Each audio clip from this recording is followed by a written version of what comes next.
They call themselves everyday people in their advertising, programs, and posters, yet sometimes everyday people do amazing things. And this group, set to begin its 59th season in the fall of 2023, has accomplished amazing things in Greeley and around the world. Founded by Dr. Howard Skinner in 1964, the then Greeley Choral Arts Society merged with the Greeley Philharmonic Orchestra in 1970.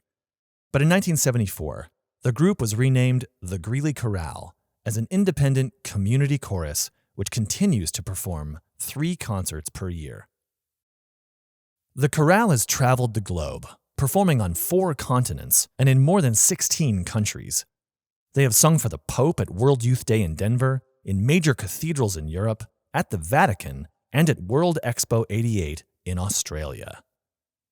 One singer reflected on the chorale's work as an ambassador for Greeley, saying, "We've sung everywhere from Sydney, Australia to Sydney, Nebraska." The group regularly performs the national anthem at the Greeley Independence Stampede Rodeo and has yearly concerts with the GPO. The founding of the Children's Chorale and the creation of a $3,000 annual scholarship for young conductors affirms their commitment to the community. Perhaps their most deeply profound performance was in 1998 in Oklahoma City. With the Children's Chorale, they sang Requiem for the Children, written by Dean Rischel, in honor of those who perished in the tragic 1995 bombing. During a highly emotional rehearsal for the tribute, director Carl Gebrandt stopped mid-song, beseeching his choir to persevere through their tears. "Please," he said, "you've got to stop crying or we'll never get through this." The chorale has had 9 directors in its 59 years: Dr. Howard Skinner, Harold Hamler, Dr. Michael Jothan, Sandy Varley, Dr. Robert Mollison, Dr. Carl Gebrandt twice, Dr. James Kim, and Dr. Galen Darrow. In 1989, Gebrandt joined forces with chorale member and master builder Jim Bornemeyer and drama teacher Noel Johnston to produce Greeley's first old-fashioned English Madrigal Feaste. After a successful 2-performance run that December, the men put their heads together again. Gebrandt said, "We had a lot of fun, we sold out both shows, and we didn't lose too much money. And I can't return these tights to JCPenney's, so let's do it again next Christmas."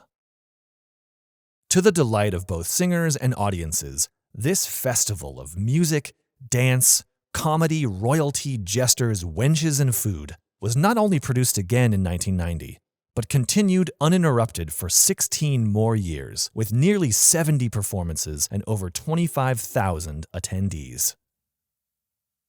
In 1995, the group's fundraising committee had tired of garage sales and raffles, so they decided to, quote, "do what we do best, sing and serve."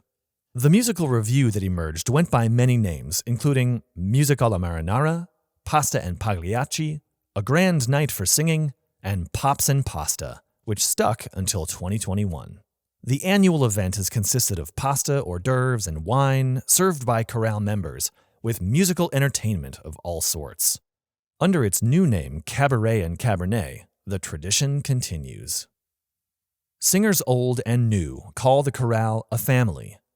Weekly rehearsals are rigorous sessions at which to learn notes and lyrics, but afterwards, members often head for a restaurant to enjoy each other's company. One director even joked that the chorale is a drinking group with a music problem. Another longtime member summed up the family feeling best. "It is so great to come together to learn notes, words, and rhythms, nearly 100 of us from all walks of life, striving for a common goal. It's very emotionally and spiritually satisfying." The third longest continuously operating music organization in the city, after the Fortnightly Music Club and the Philharmonic Orchestra, the chorale has featured nearly 3,000 singers in well over 150 concerts. Their full slogan is, "Everyday people, amazing music."